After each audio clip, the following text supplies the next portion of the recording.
Hey, Ramy, thank you so much for joining Nonstop Nonprofit. We are thrilled to have you on the podcast today to talk about your expertise in all things website and digital for nonprofit organizations. So thanks so much for joining. Thank you so much for having me. Before we jump into your company, Medeo, I would love to learn a little bit more about yourself and why you started the company in the first place.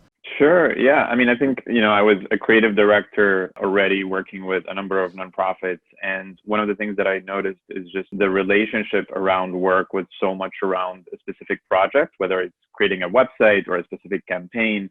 But what was really missing is kind of establishing a team that becomes like your genuine partner to be working with on a roadmap with nonprofits, which is something that I personally thought was really needed. And that if you really want to be a successful nonprofit, you really need to be kind of constantly planning and changing things depending, especially with your website, with your brand, and not just do it one time. So created Medeo. Medeo means something that is full and integrated. And basically that's what we try to do. We have a team of strategists, of designers, of developers. And the whole point is that we become a true partner to clients and be able to kind of experiment and plan together and actually work beyond like a single project. And it's been interesting so far. It sounds like you're not just building amazing websites. You're coming in full service, providing strategy oversight around maybe campaigns, marketing, helping organizations really take their brand and their marketing to the next level. Is that the right way to kind of think about your services? Yeah, big picture, we really care about how do we help organizations engage better with people? How do we get to make it as easy as possible for people to understand what an organization is about, why their mission matters, why they are the right ones to be tackling that mission, and to hopefully inspire them to take actions like signing up to something, making a donation, doing something that's concrete. And all that kind of work for anybody working in a nonprofit, whether it's on the comms team or online fundraising, they probably could tell by now that this work is very connected. So it helps to have your strategists, your designers, your web developers all working together in collaboration with everyone else on all these things that are connected. Because if you have a great campaign but your website sucks or it doesn't work, then you just kind of it's lost there. Or if everything is great but your brand is super confusing, then it doesn't work. And so Totally. That's kind of the talents that we've brought together onto the team, and our process is to be that kind of multidisciplinary and be working across from building a brand to how to engage people with that brand through the website and through campaigns. In a few minutes, I'm really looking forward to get more into that brand conversation because, as you're well aware, and I spent 12 years also in the nonprofit space, and so many nonprofits just don't prioritize their brand or their story, and think in some regards that it's too expensive to prioritize, which I think is obviously a big mistake. You mentioned before starting Medeo that you were a creative director at a number of nonprofits. What got you interested in working in the nonprofit industry altogether? That's probably like another podcast for us to get into, okay. and a much longer story. But I was from like age 10. I got kind of involved. My older brother had been to kind of first year of the Camp Seeds of Peace, which is an international organization that brought teenagers from the Middle East, from Arab countries and Israel, and I'm originally from Egypt, to come together to Maine to meet one another and kind of be the potential future leaders that get to resolve conflict in the Middle East. And so that was my older brother. I was 10 years old. Eventually I got involved and actually traveled to Israel when I was 10, which was something kind of very unusual for a 10-year-old to begin with. And then I kind of got involved with that organization specifically later on. By age 16, I was like giving talks with Bill Clinton at Carnegie Hall and kind of campaigning in the U.S. for their support. And then then got involved with other organizations. And then I think I just recognized that my personal interest was more on design and storytelling. I felt that it's much more worthwhile to be doing that on things that I care about and things that are just meaningful when you kind of put your heart and soul and your every day into the work that you do. So professionally speaking, got into balancing that between how to become a good designer and then a good storyteller, good creative director eventually, but at the same time, how do you do that for the things that you care about and want to see succeed? So it seems like that sort of commitment to wanting to be good at your craft has really paid off for your clients. Recently, you guys won a Webby Award. Congratulations for that. Thank you. Can you tell us a little bit more about that award and the significance for your client, and obviously, of course, for Medeo being behind, the design and strategy of the organization? It's funny. There's a lot of agencies that, kind of prioritize awards as a thing, and they kind of spend a lot of their time and energy into submitting their work into awards, investing a lot of money into that. We do not have that culture. I mean, we a lot of the work that we do with our clients is not really through people that hear about a certain award, but those particular projects that we worked on. I mean, we had two of them that were submitted, and thankfully both got nominated, and one of them won. One was the main website for Innocence Project, and the other was the main website of the Equal Justice Initiative. Both of these projects were just so substantial, and we're so proud of them. And we wanted to specifically, we only really submitted them for the Webbies, not for anything else. And why I think they're important is because the Webbies is really celebrating kind of the best of the internet. And I think that in and of itself is important because it highlights, it's not something that's just for people within the industry to get to know about it. It's really elevating websites in the nonprofit space to be an equally important part of the internet, as you would with YouTubers, all kinds of other fields of things that happen online. So we thought that if they do win, or even if they just get nominated, that it would be great spotlights on these organizations. And it's exciting to see that. I think it's also kind of just it's a validation, I think, as well in the industry, to people to recognize that websites do matter. You need to evaluate them. Judges look at them. People award them an international.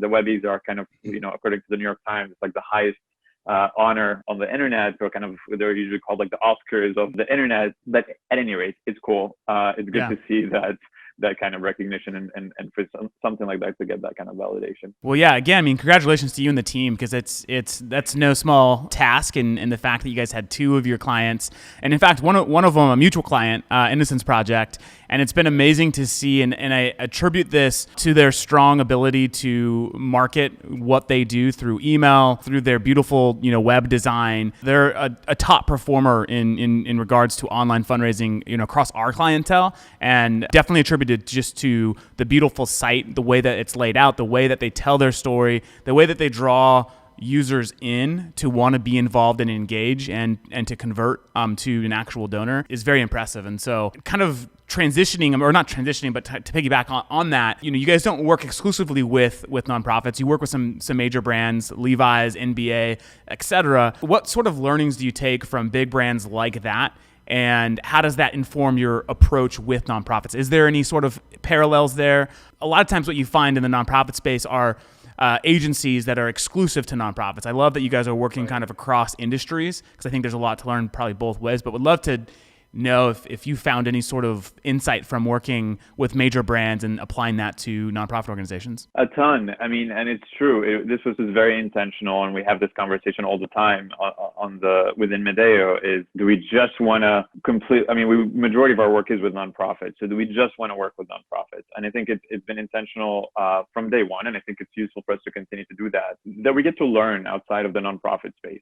I think there's definitely lessons learned in terms of working with brands like that. If it's not even on just like some aspects of the process and kind of value behind things around testing and validating things. I think it's at the end of the day, when you think of it from the perspective of your potential donor, potential supporter to a nonprofit, they're not exclusively interacting with nonprofits. They're interacting with brands, probably even more than interacting with nonprofits, right? They're shopping online. They are using apps. They're using something like Facebook or Instagram. All these are digital experiences, and people can't distinguish and say, well, okay, now when I go to a website and it's a nonprofit, I'm going to excuse them for how that is like.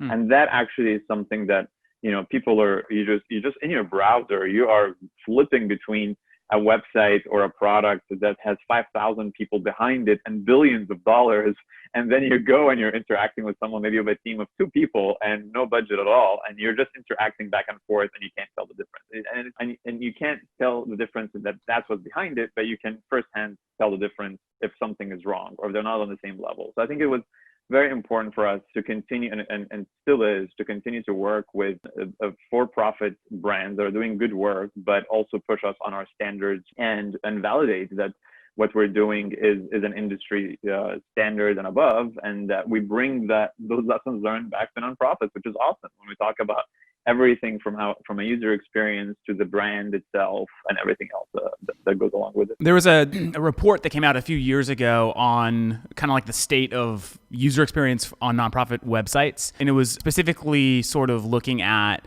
like conversion, like user conversion to donors. And it found that like over 42% of web users didn't donate because they didn't trust, after visiting the website, didn't trust the organization because of how it presented themselves, online and so forth. Exactly what you're talking about, going from Levi's to, name a nonprofit. What is that difference in experience? So right. It sounds like you would agree that nonprofits should care just as much about their digital experience, their website, as for-profits. But why do you think there still is so much pressure or so much? It's such a big task for a marketing team at a nonprofit to get the executives on board with whether it's right. the expense side of building a nice website, the strategy of a nice digital presence. What are some of the objections that you guys see or have to overcome as it relates to nonprofits and websites and digital presence? It might sound weird and people might think, well, because I work in this industry, that's why I'm saying what I'm about to say. But I really do think nonprofits should care even more than for-profit companies about their brand, about their website specifically. When you think about it, if you're a major brand, the website is just one piece of what you get to spend your money on and invest in. But you also have maybe ads on TV or a significant budget of ads online. You have a huge budget maybe through events. I mean, COVID-19 aside, you'd be spending a lot of money on events, even nonprofits as well. But like you spend a lot of money on a lot of other things, and people will know your brand through a lot of different ways. But when you're a nonprofit, having a website, when you think about it in those terms, that your website is kind of has thousands of people coming through it. The only parallel maybe for a nonprofit is the size of their gala. And it's not even a size of the gala. Sometimes it's like a football stadium of people that are coming to you. So in that sense, it's kind of the most efficient way for a nonprofit to be engaging with that number of people on that scale and without having to rely on staff being there in the room every single time. I mean, every development of a person that spends their day on the phone and talking to potential donors or potential partners, if they get to have better conversations and let the website do the heavy lifting of the initial kind of introductions and awareness about what the brand is about, what the organization is about, then it's just like it's a very smart way to approach it. I think to your point, why do we have still a lot of, nonprofit executives or just in leadership that approach it just as a cost or as an expense? I think generally speaking, that's an issue within the nonprofit space of kind of people being very self-conscious about investing. Investing to begin with. I think like the culture that if every dollar that you get, you're not directly spending it on the programmatic work that you're doing, then you're not really efficient in a certain way. But I think it takes an investment and kind of a vision then, and that's when you rely on really wanting to partner with great nonprofits with that kind of vision, that you can spend every dollar on through directly to the work that you do.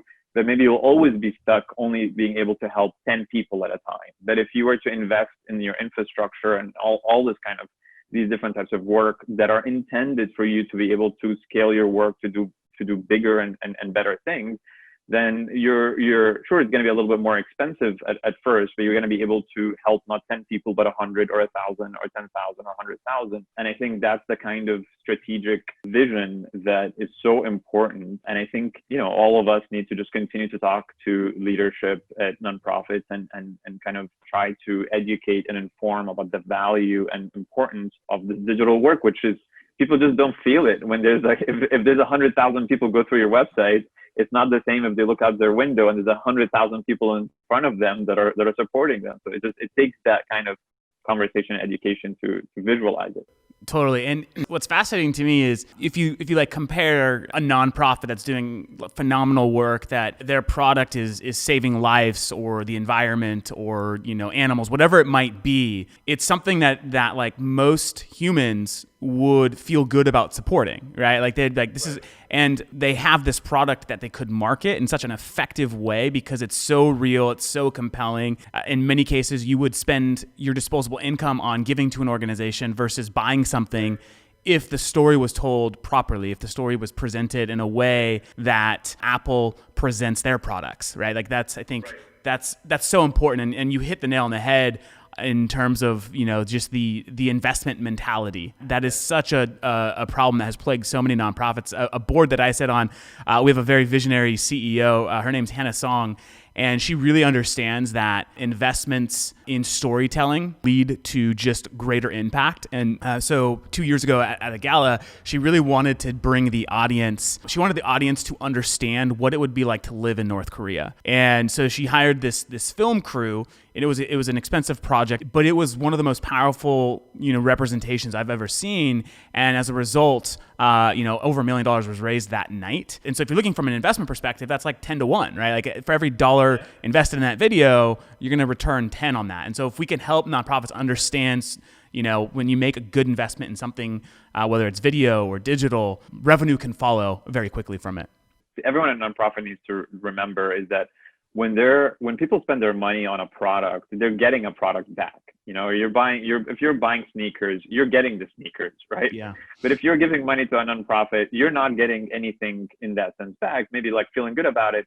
So really then there needs to be even so much more emphasis on the value of your brand and your story, because that is what people are connecting to support you on that work. And I mean, that's a great story about North Korea. I think often more than not, unfortunately, is if they do end up spending and they don't raise the $1 million, right? Right. What happens next shouldn't be that, okay, see, we should not be spending anything at all. Let's just retreat. Yeah. I think what they should be doing is asking, okay, let's debrief. What did not work about it this time? Should we try something else?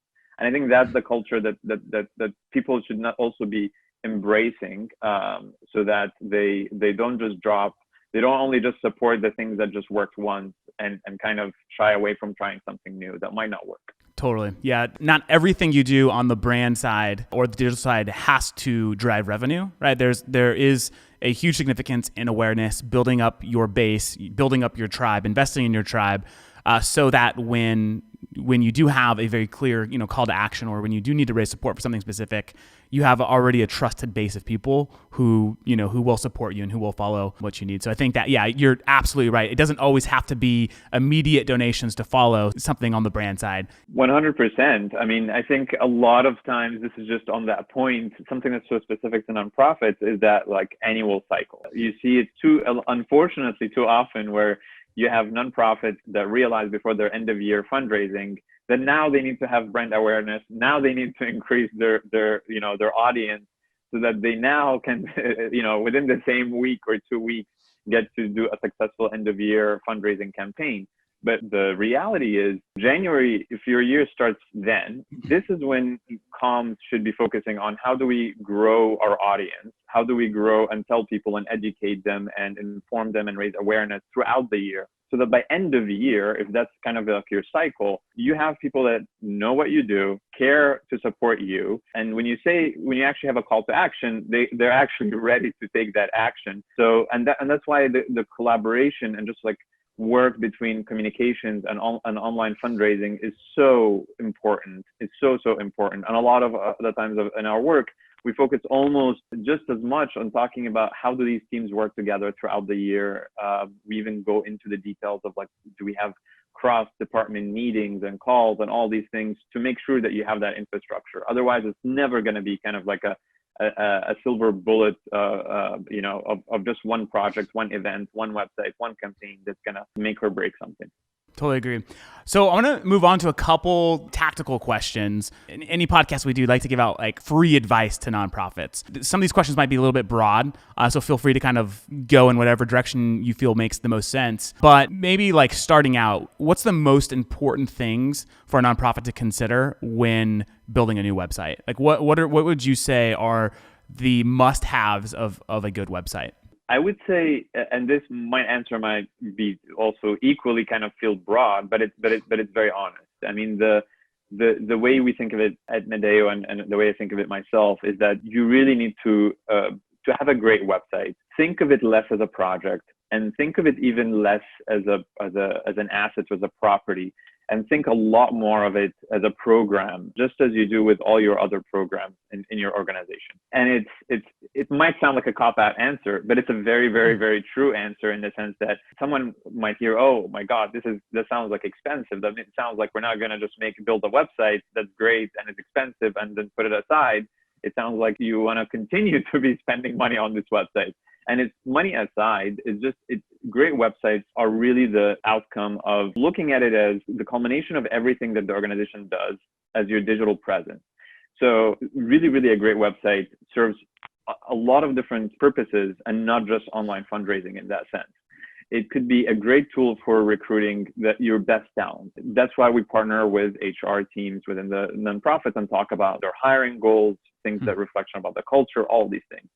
The same goes obviously for their events program or programming, or what they're actually doing. Sometimes, people are applying to these services. Maybe they're in the education space. Maybe they're in a lot of spaces where the people that they serve, the people that they're helping, are also the people that are using the website for one thing or another, whether applying to something, filling out something, learning directly through the website. So it needs to be this intersection of all the departments in that sense. And if it's approached that way from day one, when you're considering kind of a redesign of the website, and if it's approached that way on an ongoing basis, where every quarterly meeting you have with your leadership, or whether it's monthly or whenever that is, the website becomes one of the items that you actually bring up and talk about, just as you would with everything else that's happening across the organization. That's how you ensure that it continues to be relevant and continues to be better. That aside as an approach, there's a lot of kind of, I think, at least some basic guiding principles to make sure that your website is actually successful and is good. One of the first things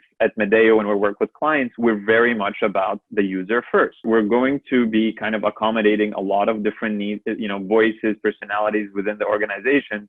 But we think of users and people first. In that sense, you want to make sure that your website is accessible. You want to make sure that the website is, in that sense, do you have an intentionally good experience on mobile as you do on desktop, and vice versa? Are you accessible and inclusive in that sense to people that have slower internet, and also upgrading your experience for those that have faster internet? One of the things that kind of have been, year over year is getting more and more attention is accessibility from the perspective of ADA compliance, the same way in physical buildings, to make sure that that buildings and structures are accessible, that websites are accessible for people who have color blindness, for people that have or other visual impairments and rely more on actually having the website to be connected to a device to read the text. On one hand, you can approach it as compliance. I just need to do this so that I don't get in trouble. And a lot of people have been getting in trouble in the sense of people demanding that their websites be accessible to them. But I think it's just also reflective of the organization's culture. Like, do you want to be an organization that is inclusive,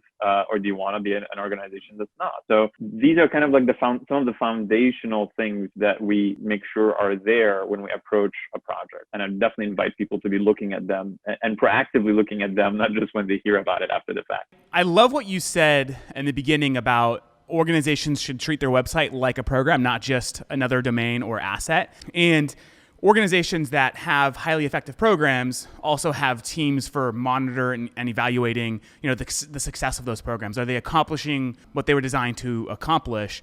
So how do you go about helping organizations understand sort of the success of their site? It's not just obviously about donations, but what are some other metrics that you look to? And it's probably different per organization, but how do you help organizations understand the effectiveness of their digital presence, specifically their website?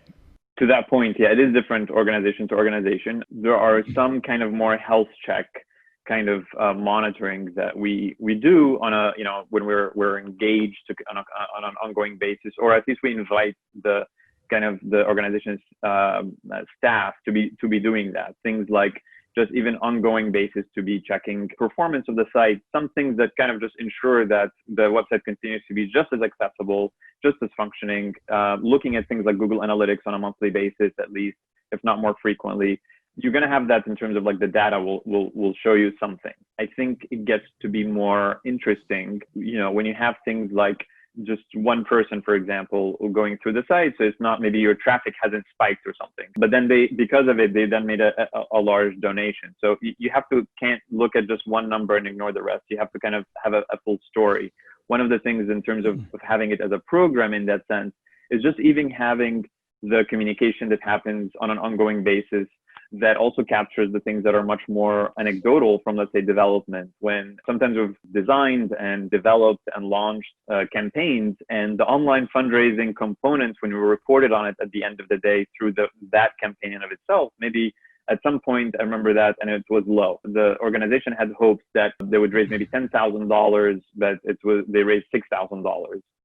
But then because of that conversation on an ongoing basis, we actually heard that, they heard from a number of donors offline. They saw it online and then wrote like a $50,000 check for the organization. That does not get captured when you are doing that kind of evaluation, but that's how life happens, right? Yeah. Like it's not like the nonprofit executive director is sitting with someone and they bring out a checkbook on the table and I met with them and they came back with cash. I mean, life doesn't happen, right? Yeah. Life doesn't happen like that. But for some reason, people kind of look at websites or digital KPIs or kind of digital indicators like that, where they just look at it in and of itself. And I remember that also in the relationship of like 3 years ago with social media, when people would just look at Instagram and say, well, nobody's donating on Facebook or Instagram. Why should we care? So maybe we should drop it. And then the story obviously changed significantly over the last couple of years when Facebook kind of increases donations and all that. So the specific kind of like performance, like kind of indicators that we would be looking at, we're not as much looking at, if you're just in charge of the website, you shouldn't put too much pressure on how many people are then visiting the website, because then that's going to be there are some components to your SEO, how optimized the website is to bring people on in and of itself. But that's why you need to rely on other programs like your email program, your social media program, press, other things that are going to bring people to know about the website and visit it. We care a lot about then when people land on your website, what is happening. One of the indicators for you that I invite people to look at is time spent on the page and how many pages did they visit. This is tricky when you're just looking into abstract. Maybe your page is so good that people need quick information that visiting one page was good enough.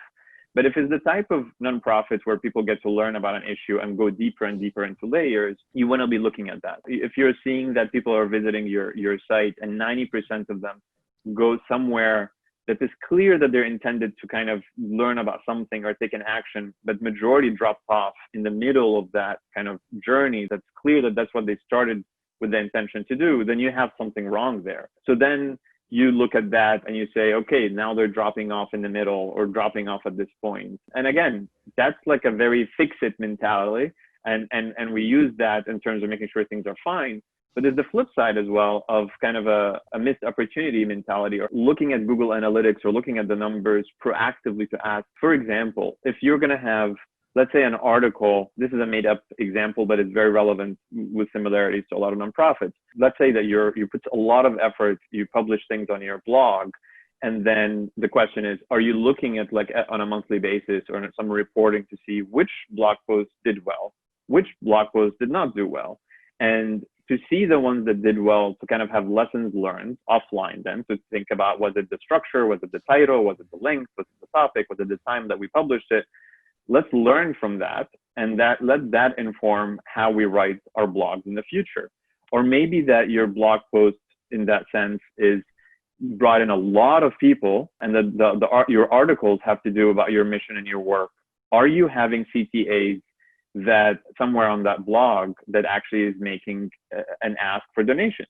Like if people are there, they're reading your article, they're very engaged, they want to learn about it. Are you then taking that opportunity, not because something is broken, but to kind of take that opportunity and make best use of it? So I think it's that proactive, ongoing, and that's the kind of thing you can't do in the span of a project when you launch and then just be hands off. I think that's the kind of thing where you need to be constantly engaged in what topics people are paying attention to. 2020 is a great year for that. You can see how the topics people are kind of get so focused this year on specific topics. So this is when you need to realize that you need to equally adapt to what's going on. Totally. I loved what you said also about, and I talk to nonprofits that all the time, say the reason why they don't prioritize like online fundraising or online ads is because it doesn't drive enough of a return. But it can be really hard to attribute a donation, to maybe a specific ad or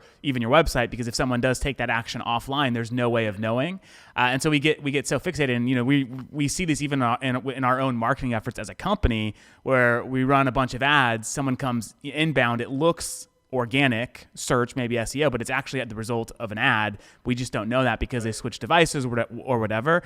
And I never really thought about that. That's happening all the time for organizations and donors, where they're not able to properly attribute it because of these changes or the user changing devices or whatever it might be. And you also said something around just blogging and keeping your website, dynamic. Like, how important is it for organizations to have a dynamic, living website versus, something that maybe gets updated once every 6 months or so? I think it's so important. And I think one of the things that, one of the great things about having a website that's dynamic and a blog that, like whether it's your news or your blog, for that to stay dynamic and updated, is that it is, again, you don't need to just look at individual blog posts and say, oh, we put so much effort into one individual blog post, what's the return on that one blog post? I think it's more of a mentality of, you are building your narrative across the board, and it is so much more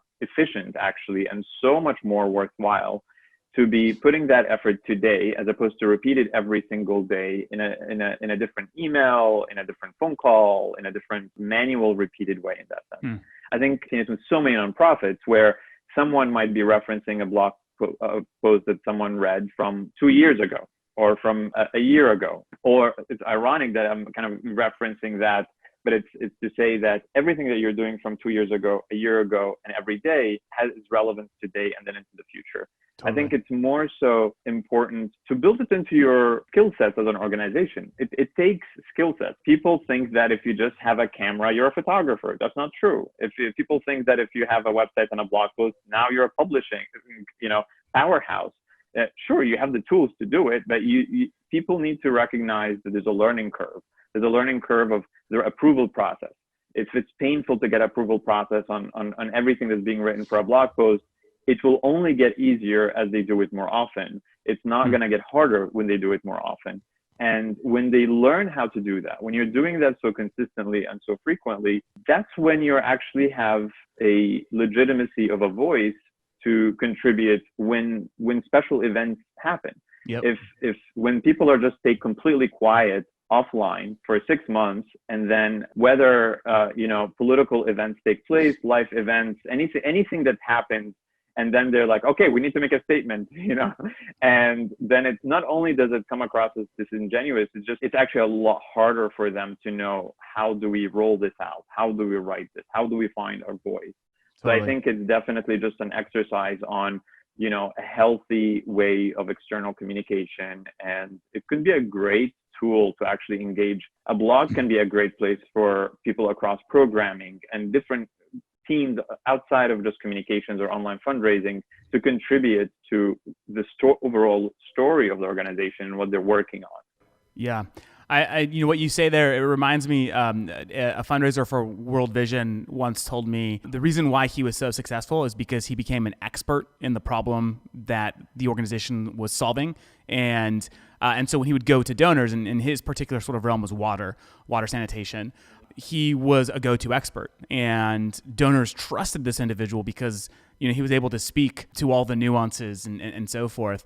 I saw this play out at Liberty in North Korea as well. An individual on staff that runs our Korea office, he's the go-to source for most media outlets when it pertains to current events happening in North Korea, needs analysis, because Link has spent many years blogging and writing about what's happening and what this means, and so forth. And so I've seen that play out in a few different ways, and totally agree that the significance here is you stay relevant, you become a voice, and when opportunity comes, you're remembered because of the work that you put in. So yeah, thank you for that. That was I never connected that necessarily to blogging, but that like triggered a few memories that I had. Like, oh, that's probably what led to some of these these successes. Okay, so a couple more questions before we wrap up. Thank you so much again for being here. This has been super helpful. I know it's going to be helpful for so many nonprofits, but for organizations maybe who don't have the budgets to maybe run a full-scale rebrand or a brand new website, where should they get started? They're hungry, they want to have a better online presence, but they don't have necessarily today maybe the budget for it. Where do they get started? Where would you recommend or advise that they start? My answer to that, and again, might not be super intuitive, but really hire the right people first. Even if your resources are very limited. Ultimately, I think organizations are going to be successful when they have the right team in place. Even if they go and kind of fundraise and ask their board or get a grant and then have enough money to put it into a website, it really starts with, do they have the right team members? So what that means is it's so much better to have the right person with limited capacity as opposed to the wrong person with a lot of capacity. This is not to say, anything negative about, for example, people that are junior or interns in general. We have a lot of great interns, a very reliable internship program at Medeo, but you can't just, it would be better for you to find the right consultant, the right agency, the right team that is willing to work with you, even if it's few hours in a given month, but you have the right experts to be partnering with you. And then as your resources increase, then you're increasing, the capacity for those excellent consultants to be working with you. So much better than to say, let's just get one junior communications associate and let them wear the hat of a writer and the hat of like a website developer and a designer. And they're going to be our, know all, be all of all things.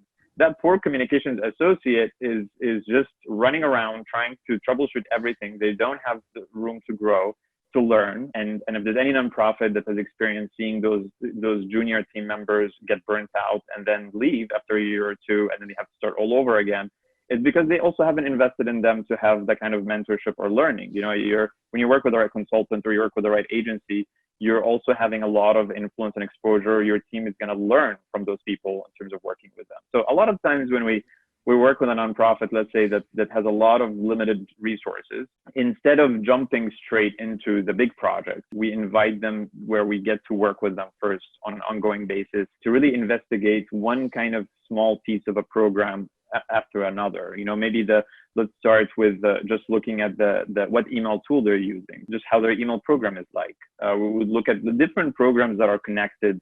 We would kind of focus in on at least resolving some critical issues, and then kind of start to ramp up as you validate that we're the right team, that things are working, to invest further into a full rebrand or a new website. Some of the projects that people look at when they visit medeostudio.com, or like they visit Medeo and they see our clients, there's a lot more of an interesting backstory to a lot of them. You look at something like a rebrand of a nonprofit. A lot of the times nonprofits come to us and say, we want to rebrand, and we say, don't. Let us actually work with you with your existing brand for a little bit. Let's figure out why we need to rebrand. Let's figure out the underlying kind of structure of things. We've gone as far as sometimes work with clients for 2-3 years before we're saying, you know what, I think it's a good time to actually rebrand now. And there's a lot of support now built up over that time within the organization. And there's very clear laser focused idea of why we need to rebrand and towards what. Man, there is so much gold in what you just said. I've met so many fundraisers that are also in charge of the website, in charge of the copy, in charge of social media. I think that what sets a 21st century nonprofit apart from the rest are ones who specialize in their craft. And these are the organizations that you are seeing that can compete with brands like Nike or Levi's or, insert any other major for-profit brand, is organizations who are putting the people in the roles that they deserve to be in, that they are specialized, highly crafted in. These are nonprofits that will succeed in these areas. And I love that point you made there, because I think that is so important. And I also love your guys' approach to rebranding. I mean, and it would be, it's so honest, I feel, because the bigger project obviously is going to pay better, but to first say, like, let's see really what's wrong here. Let's understand, let's get a baseline of seeing where can we improve and what should we tackle first. I just love that approach, and imagine,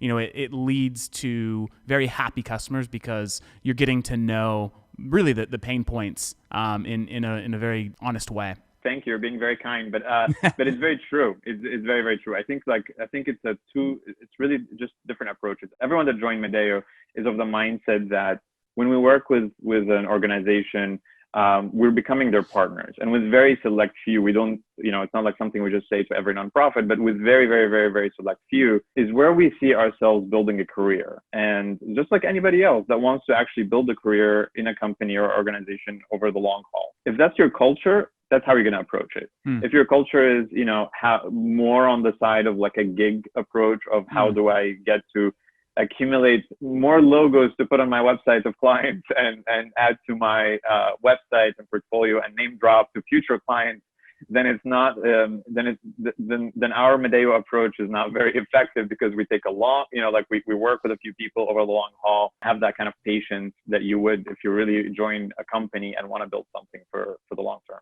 I love it. So for nonprofits listening, I know they're like, how do we get in touch? How do we hire Medeo to take on our online projects? So what's the best way for organizations to get in touch? Thank you. Yeah. Any organization that wants to get in touch, please don't be shy. Just go to our website. It's medeostudio.com. Go to the contact page. You have an email. It's hi@medeomedia.com. And we're also very active on Instagram. We kind of really like Instagram as a medium. It's also very visual, and we share a lot on Instagram, not just featured projects or polished case studies. We actually raise a lot of questions that we're having, that we're debating. We share work in progress. We share kind of more behind the scenes of what it takes to actually create something. So we're on Instagram as well. The handle is Medeo Studio. These are but if you look at stuff online, just get in touch. Don't be shy. We're friendly. We're always just of the mindset of like having a conversation first and seeing if there's a good fit. We're also very open to listening and to kind of sharing some advice, even if we're not officially hired. Awesome, Ramy. Well, thank you so much for spending this hour with us.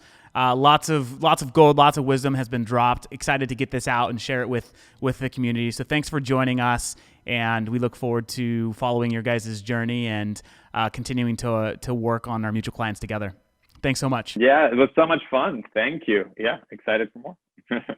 Cool. Awesome.